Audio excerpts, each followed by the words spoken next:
Arteta has offered his best to Chelsea, and everybody has seen it. Or maybe that your star player is just not good enough and you want him out. I honestly thought I'd seen it all over the years, but an empty net. You are a failure. You can never make it. Then join us in Diamond Fan Zone every Friday from 7 p.m. where you grab the chance to rant and banter on radio. Diamond Fan Zone, giving the fans their voice.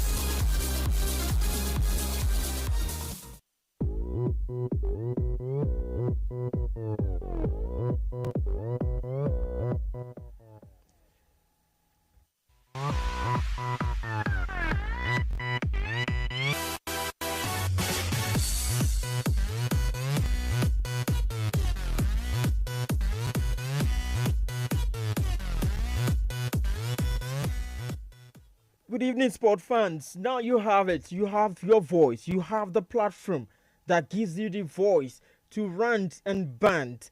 Do you think you have that coach take you to a land of no return? We had that banter before coming on here. Some have the coach, but it keeps sticking by it. They have the voice, but they cannot share their voice. But you know what? If you feel differently, that's why Diamond Sport Fan Zone is here. It gives you that chance to bant and rant about that thing that you think, that side, that decision that you think your club, your coach, your player is making, and you think is not taking your darling club to the right decision. That's why we are here, Diamond Sport Fan Zone. My name is Adeyemi Adewale. We come here every Friday from 7 p.m. to 7:45 p.m.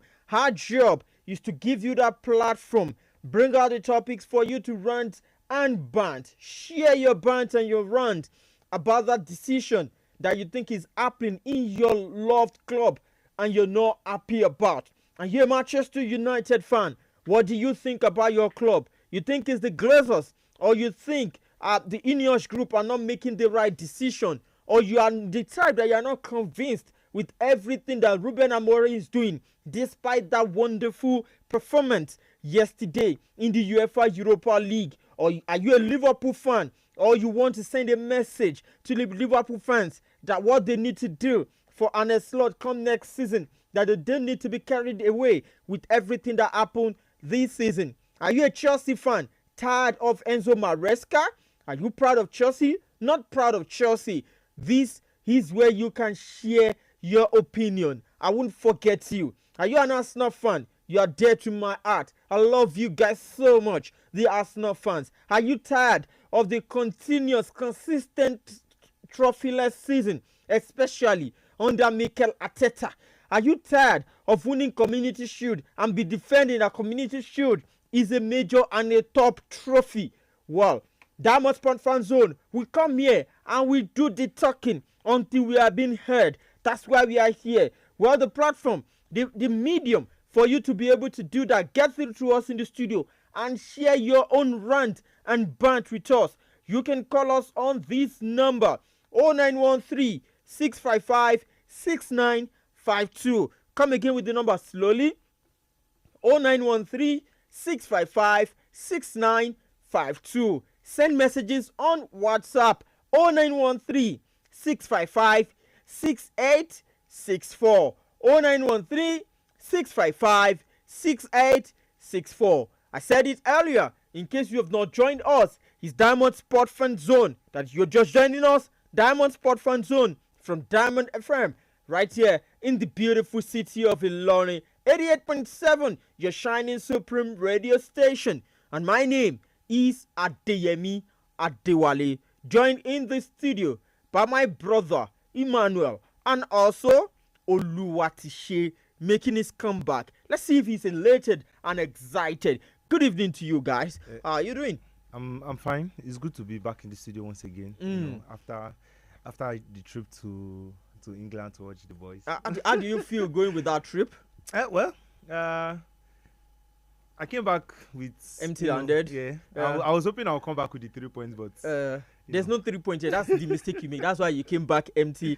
empty-handed. But it feels good to be back. It feels good to be back on the Diamond Sports Fan Zone. And yeah, it's also here to rant and band. It's also great to have you back. I was alone last week. We discussed a lot of topics. Thank you for always being there with me. You know what? You didn't let me feel that these guys are not with me. We did this together. You're at the platform to be able to rant and band. But guess what? We are still giving you that platform. But before we get into the detail and before you get to hear the voice of others in the studio, you know what? Let's look at the top issues that happen in the world of soccer during the week.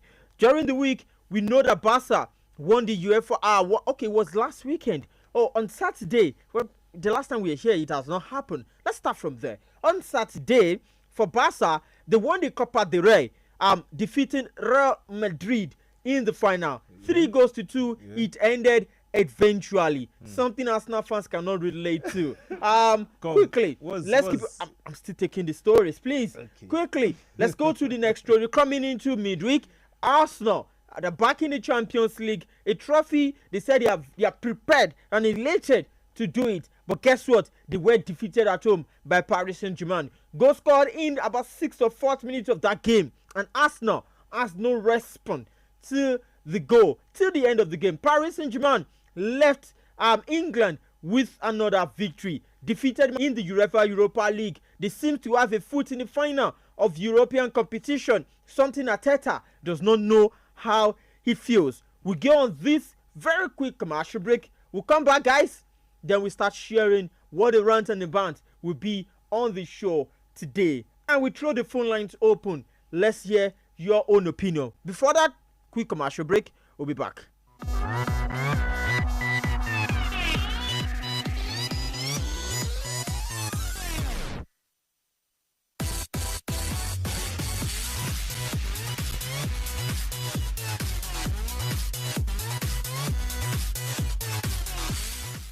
Welcome back, Diamond Sport Fan Zone. Don't forget you can call 0913-655-6952.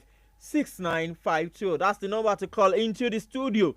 And to also send text messages 0913-655-6864. I'm not wasting any time going into the issues. Assistant. Let me also quickly welcome Fahad Adeyemi, who also joined us in the studio. Nice to have you, my brother. Let's go into the discussion directly. I see the hot. A lot of people have come from my head, and I said it and with open mind. I felt that Manchester United victory was undeserving.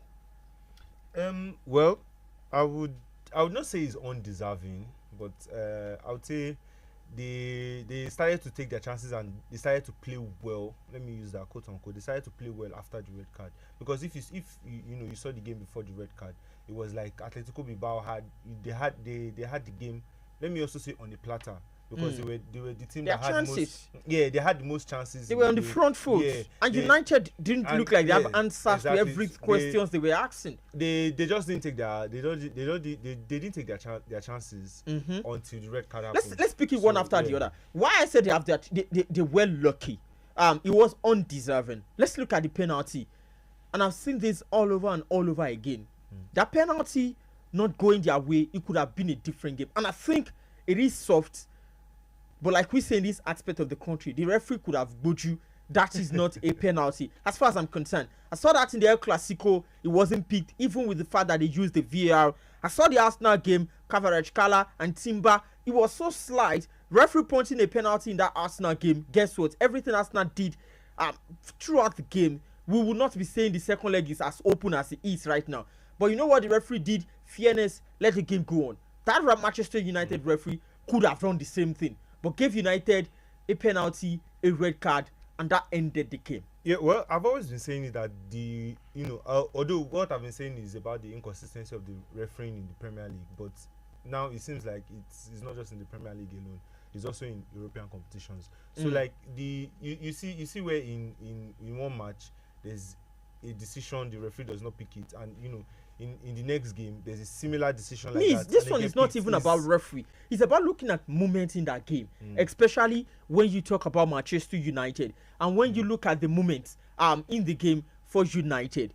That's why I felt that game they were lucky, because I was looking at something spectacular that they did. They got the goal, amazing goal, out of nowhere. It wasn't like they were on the front foot. Bilbao was all running, and guess what? United were ahead. Minute later, penalty given to them. Minute later, red card. 50 minutes of madness, and that's the end of the game.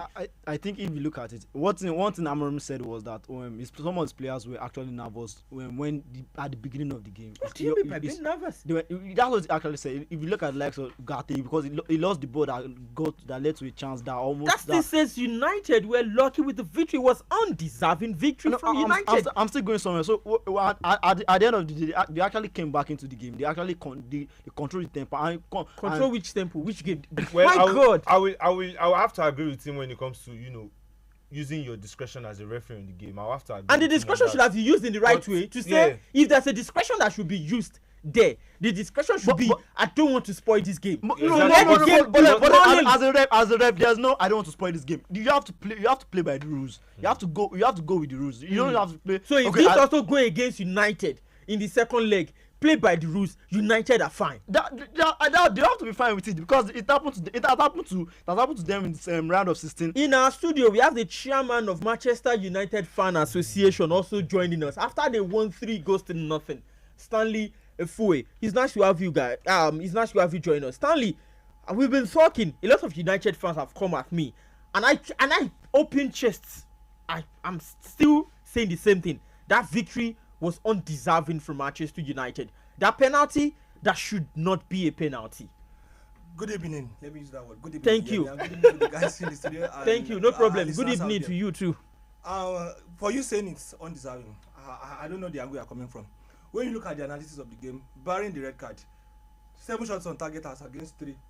Before the red card. Is it full time? Yes, but hold on. I'm going somewhere. Before the incident of the red card, Bilbao only had 1 shot on target, which this guy saved Onana. The second one was when Inaki Williams just popped up, and it was no shot on target. So after those moments, there was no shot on target. Manchester United got their chances, they took it. The penalty was a penalty, but the red card was a bit harsh. To be honest, it should have been a yellow card. See, I don't understand. Hold on. The penalty was there no contact? The guy was aiming at goal. Let's get. See, I love where we are going to. Let's come to breaking this down. Like gradually, he's mentioning statistics before the goal. You mentioned 2 chances. Yeah, I could see one which was eventually offside for Garnacho before the goal for Atletico Bilbao. Except from that, United had nothing. Not for the whole of the game. United have 7 chances, 7 shots on target. Guess what? Minutes of madness before the end of the first half. They had about 5 or 6 before the end of the first half. So the whole of the second half that Bilbao played with a man down, he had just 1. And you say he wasn't lucky. Without that red card, without that moment of madness from the referee, the game would have ended in a different way. I will allow you to talk. Another one is the penalty. Come on, any day, any fouls like that to referees. We see players like that try to sell. Don't understand. You guys are sitting here saying is deserving. I'm not saying they totally deserve the chance, because I said it earlier that before the red card, it was looking like Bilbao had total control of the game, and the red card was like a deciding factor in the game. It was the red card that changed it. And you see games that regardless of the red card, you see the teams that are man down, be a man down or man down, you see them. It's different. You are red carded and your 2 goals down. Come on. But I mean, come on. Is quite unlucky. Even if Bilbao were a man down, what stopped them from playing like Olympic Lyon? Because we all saw what Olympic Lyon did to United. And what happened to Lyon? No, you could afford that to the coach. What happened to Lyon at the end of the day? You can fight anybody you want to fight. They did what they need to do. United were better defensively at the end of the day. They knew what was at stake. United should have made the same mistakes they made in Lyon, and see if Bilbao will put the ball at the back of the net or they won't put the ball at the back of the net. They learned their lesson, and coming to that Lyon game, United should have won the game right from the first leg. It was down to errors from Onana. That's why I personally think the second leg is still open. I honestly was not really open. Against Bilbao. Yes, I still think it's open. Well, if Bilbao, it's very much open. I think no problem. Let's continue. Now it is just like we say this is the half time of the leg. The first leg is over. We are looking into the second leg, and going into the second leg, you will not want to waste your chances, to be wasteful. You are 3 goals down. If it is 4 chances you see at the end of the game, take those 4 chances and win the game. I don't know. See, I've had a lot of conversation with people, and The great one is I heard United fans saying Amorim winning the Europa League is greater than a slot winning the Premier League. Well, allow them. They're in the, how will I say it, euphoria of the win. I think yeah. I think that United fan is deluded. Actually, it's called delusion. They are still riding on the wave of but let's the look Europa at League it. success. Let's look at it. I know it was funny when I was actually speaking to the person, but after I rethink, let's be realistic. Europa League and the Premier League, that's European competition. Okay. That's European competition. Is it not bigger than the Premier League? So if United win it, does that not mean Amorim has achieved than what Arne Slot has achieved this season? Allow me to throw that question back to you now. Okay. Do you agree with that person? Do you share the same school of thought with that person? At the moment, because the conversation led from deserving or not deserving thing, you know, I didn't really think about it then. And moreover, looking at what Liverpool have played this season, I think. But after having a bit of rethought, honestly, I pick the Europa League as a European competition. I think it's bigger than the Premier League. So if United is winning the Europa League, and I think it's bigger than the Premier League, I honestly think Amorim has done better than Arne Slot, because he has won the Europa League, Arne Slot has won the Premier League, and he's out of the Champions League in about round of 16 or round of 32. So I really think he has done better. If that's what you want to hear, my opinion. No problem. The thing is, it depends on each person's perspective. Yeah. The Liverpool fans, they will always take the Premier League because they'll be clamoring for But it. guys, let's look at it. Premier League, Europa League, which is bigger? On the stage, I think Europa League is bigger. But considering the number of games played, I think Arne Slot has done a good job. 38 games, winning with... I understand you cannot relate as an Arsenal fan. Well, yes. No problem. I understand. You cannot relate. If you say you are not answering, you don't want to answer because you cannot relate. Either of the two, you have not won it in recent times. That's true. No problem. It's because I can't But relate. you don't say you don't want to give them the joy. Yeah, and I also don't want to give them the joy. No, you cannot relate. It's just as simple as that. I can't relate. The Arsenal fans, please do not call. I know you cannot relate. No problem. Let's leave the door open to every other team who has won the Premier League and has won the Europa League and has won the Champions League. Europa League, European competition, and what is common? Have you won it? It's not Tottenham I'm talking about. We've won the Premier League. Don't say it. In recent time, when was the last time you won it? The man that gave you your last Premier League, where was he? He's closer to his grave. Still. So what are you saying? Still. What are you saying? But if you look at it, when was the last time United also won the Premier League? Not Apple to be because this is 20-something years ago. 20-something years ago, about 21 years. Are you telling me a 21-year-old lady cannot get married? Come on. No. Can we talk about the Champions League? What are we talking about? Is the Manchester United game. Do you think the game is deserving or undeserving for Manchester United? That's number one. Number two, which one do you think is bigger? Europa League or the Premier League? If Amorim wins the UEFA Europa League, has he achieved than Arne Slot this season? You know the number to call: 0913 655 6952. WhatsApp is 0913 655 6864. Let's start with this. Well, I don't think Arsenal is ready for any cup. We know that's not news. Everybody know that. He said he knew they need a striker. Let's say there is a sharp striker, things will be more better. And I give it to my Manchester United team for that wonderful performance, dominant in the match. Said, please, how is penalty given for a foul in the box? Manchester United deserve the win. JC Obasun from Offa Garage. He says I should check ball possession throughout the whole game. I will sack Amorim tomorrow. If Athletic Bilbao, despite having a man down and 2 goes down, has better possession than Manchester United. Honestly, that's what I would do. So I don't think that's a justification. That's my own opinion. 0913 655 6952 is the number to call. 0913 655 6864. Number to send messages to on WhatsApp. You think United win is deserving or undeserving? Or which one do you think is bigger? The UEFA Europa League or the Premier League? So do you think Amorim, if he wins the Europa League, has achieved better than what Arne Slot has done this season? And a whole lot of Liverpool fans have actually made noise about it. Guys, quickly, let's look at this again. Let's look at the Champions League tie. Let's start with the Barca own. They beat Real Madrid, call everybody they need to call, celebrated, do everything.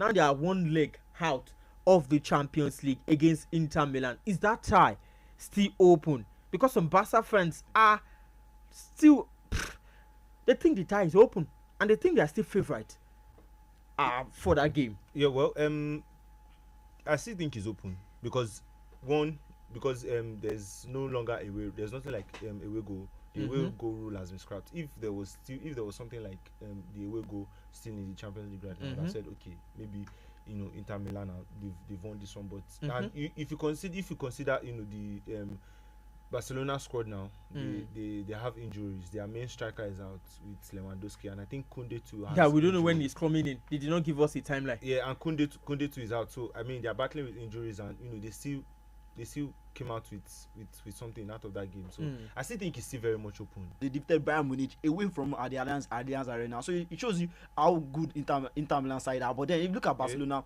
they had likes of Lamine Yamal. And you see what he did to Federico Di Marco. We all know how good a defender Di Marco is. All this English now. Where are you ending all the English? So I'm trying to say that. Is that Barca still favorite? And also, they have Alejandro Balde back and Lewandowski. So I still feel that's a kind of slight difference that both teams have. But then Lautaro Martinez might not be playing the second leg. So I still feel this tie is still open. And you feel Barca is a favorite because from all your analysis, I would not say favorite, but it's still very much open. Stanley, it's still very much open. Yeah, but for me the game is very much open.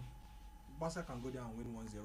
It's football. A team that you cannot beat in your own house. It doesn't matter. First leg we've seen teams lose at home and go away and win. So Arsenal will still have a chance.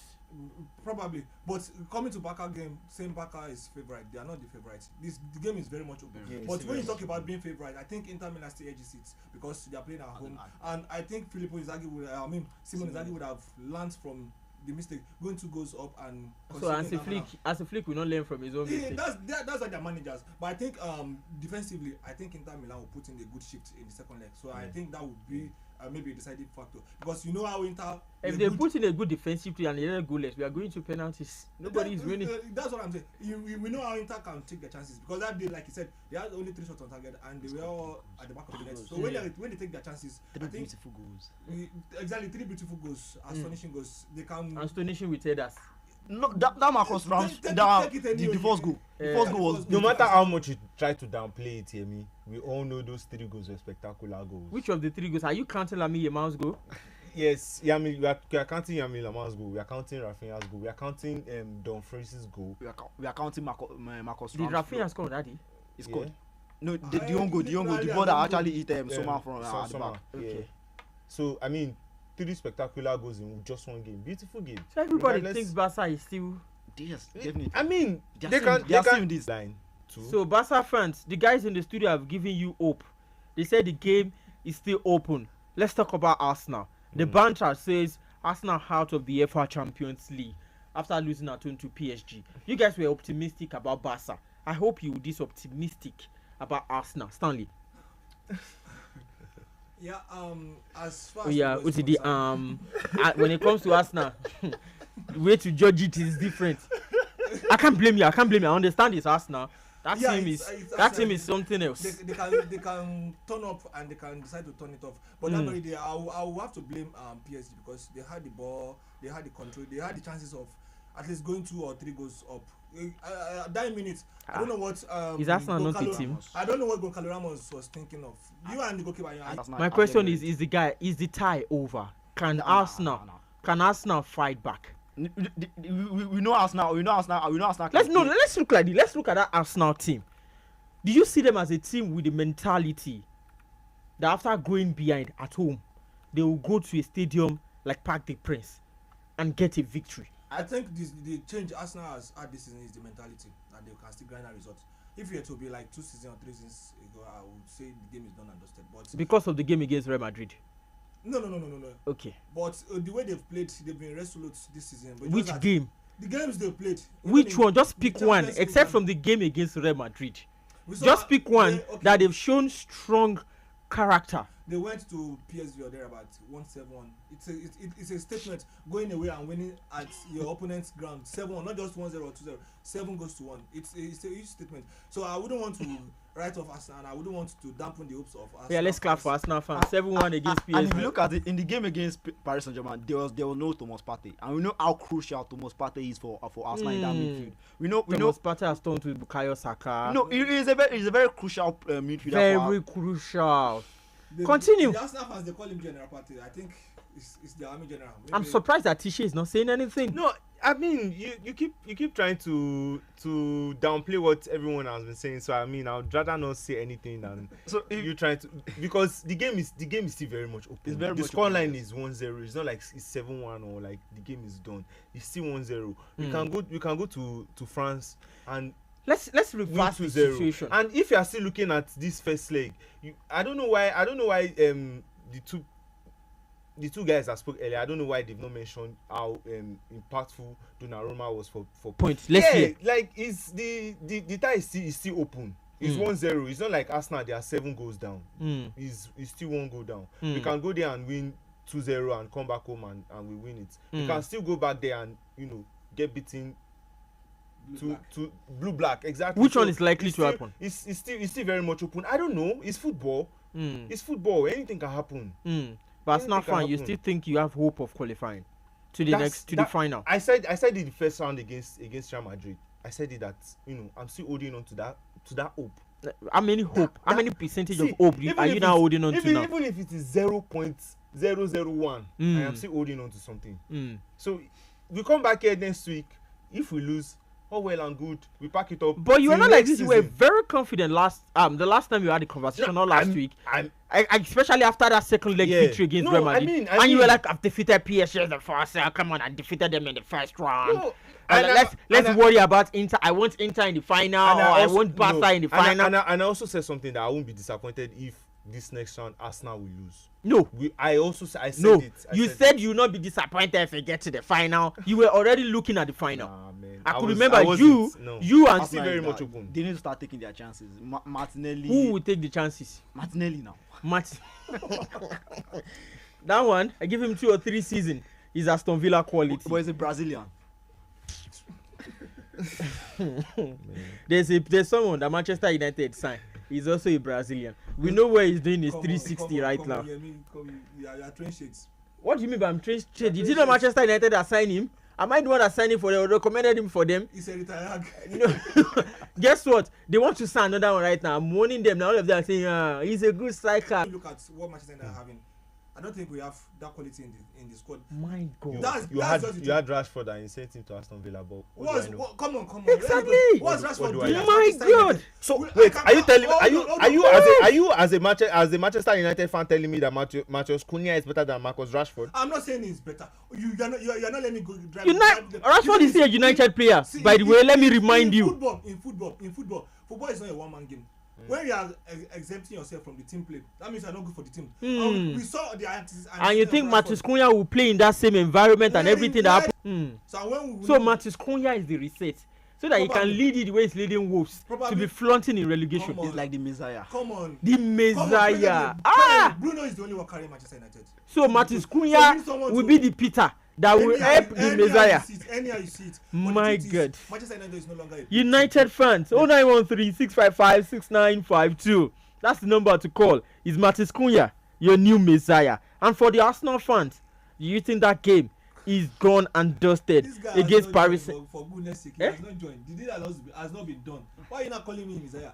Let him come. They've turned Rashford to Judas. Is he Manchester United quality? No. But when this in his top level, hold on. When this guy comes on onto the no. they give the coach in his top level. No, O'Shea. We need a player that will give Manchester John O'Shea. That's disrespect for him. While he was in his top level, before the twilight of his career, he was Manchester United quality. He gets the job done during his time. But at the end of his time, he could not do it again, and he was asked to let go. We are not talking about Bebe here, and Bebe was sitting on the bench. Was Rashford doing the job? So you are comparing Rashford to O'Shea? 2 seasons, answer my question. Was he doing what was requested or required of him? No. Except for Bruno, tell me one Manchester United player in the last 2 seasons that's doing what Manchester United is required of him. You're trying to deviate. I'm not deviating. You're debating. No problem. Let's see if I can take this. Hi, it's good evening. Says good afternoon. How you doing? I'm Ola from Police Road. My week was good and fantastic. For my weekend, will be at WhatsApp is 0913 655 6864. Let's also see if I can take this on Facebook. Femi David, let me hint there. Prince Adewale, you are doing a great job. Thank you very much for your message. For the United fans, they think that Marcus Cunha is better. They think the tie in the second leg is not done and dusted. While I also think that United, if they win the Europa League, because I think the Europa League is better than the Premier League. So I think if Amorim wins that, he has had a better season than even Arne Slot. What I think, I will tell you that this is from me. The one that is not from me is that compared to that season Rashford before he left Manchester, we saw some games, particularly last upper season. We saw a game against Luton Town. Luton Town was running around Manchester United, and Rashford was all he was doing was just jogging. But games like that, Rashford was not tracking back. He was not doing anything with the team. Literally, Manchester United is a man down playing with Rashford. So for coaches that play maybe from the back or the high line, they will want a player that will give them what they want. So I think if it's Cunha that he wants. But I'm sorry, I've watched the same Marcus Rashford as Aston Villa. I've not seen him walk around. Yeah, and he has put Watkins on the bench. Please allow me use your word against you now. Did you do that? Allow me use your word against you now. When you started talking about Cunha, you said football is not a one-man sport. Now, if exactly look at Rashford. All of a sudden, Kobe Mino has scrolled down. It's not that same Kobe Mino again. Look at Marcus Rashford. No. Me, I only said that. I only said no problem. I know you guys will come with an excuse. Let me give you another example again. Let us look at David De Gea too. He went to Fiorentina. He took a year off football after he left Manchester. No, they will blame Erik ten Hag for that one. He went to that one Fiorentina. That one is Erik ten Hag. And he has been performing. If you look at the goalkeepers in Serie A now, he is one of the top. That one is Erik ten Hag. Tishe Abi.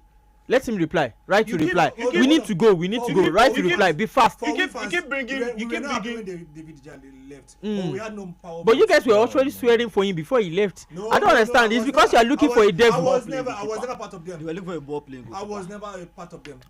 So I mean, you people keep looking.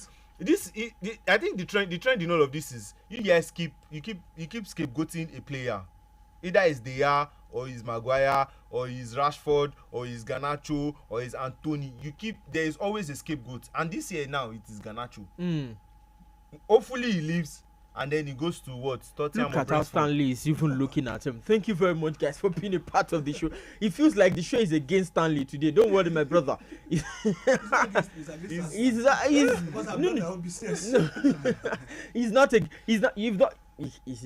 I can't wait for the second leg. No problem. I can't. You see that second leg? I cannot wait for it, guys. Don't forget.